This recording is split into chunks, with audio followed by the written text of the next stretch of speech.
नमस्कार दोस्तों, आइए सुनते हैं सीता जी के बारे में एक कथा। कथा के अनुसार माता सीता बाल अवस्था में अपनी सहेलियों के साथ बगीचे में खेल रही थीं। वही बगीचे में एक तोता का जोड़ा पेड़ पर बैठा था। तोता का जोड़ा भगवान राम और सीता जी के बारे में बातें कर रहे थे। उनकी बातों को सुनकर माता का ध्यान उन पर चला गया। मादा तोता बोल रही थी कि अयोध्या के राजकुमार राम काफी प्रतापी राजा होंगे, उनसे माता सीता का विवाह होगा। तोते के मुख से भावी पति का नाम सुनकर माता सीता अचंभित हो गईं। उन्हें अपने बारे में और जानने की इच्छा जागृत हुई, इसलिए उन्होंने अपनी सखियों से कहकर दोनों पंछियों को पकड़ लिया।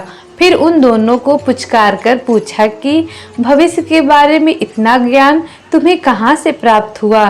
तब पक्षियों ने बताया कि इससे पहले हम महर्षि वाल्मीकि के आश्रम में रहते थे, जहाँ हर रोज राम और सीता के जीवन के बारे में बताया जाता है, इसलिए उन दोनों के बारे में हमें हर चीज याद हो गई है। सीता जी ने पक्षियों से पूछा कि जिस जनक की पुत्री सीता की तुम लोग बातें कर रहे हो वह मैं ही हूँ। मुझे मेरे और राम के बारे में और भी बातें जाननी है।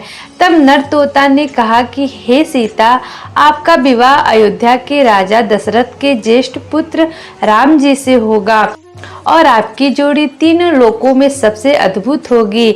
सीता जी सवाल पूछती रही और दोनों तोता जवाब देते रहे। सीता जी ने कहा कि जब तक मेरा विवाह नहीं होगा तुम दोनों मेरे साथ राजमहल में रहोगे और तुम्हें वहां सारी सुख सुविधाएं मिलेंगी।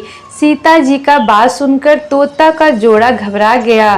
तब नर तोता ने कहा कि हे जनक पुत्री, हम गगन में उड़ने वाले एक पक्षी हैं, पिंजरे में बंद करके हमें मत रखिए, नहीं तो हम जीते जी मर जाएंगे, इसलिए हमको आजाद कर दीजिए।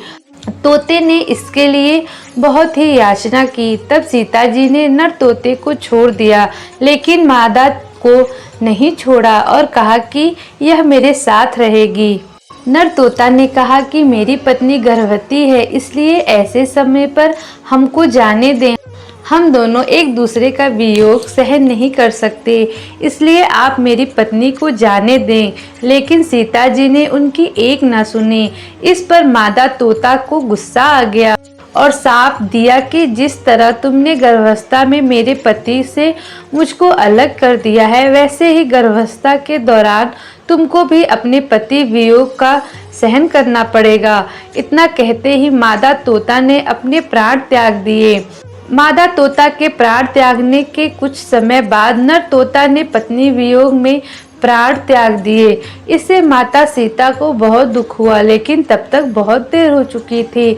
वाल्मीकि रामायण के अनुसार तोता अगले जन्म में वही धोबी होता है जिसने माता सीता के चरित्र पर उंगली उठाई थी, जिसके बाद भगवान ने सीता माता को गर्भावस्था के दौरान त्याग दिया था। तब माता सीता महर्षि वाल्मीकि जी के आश्रम में पहुंची और उन्होंने लव कुश को जन्म दिया।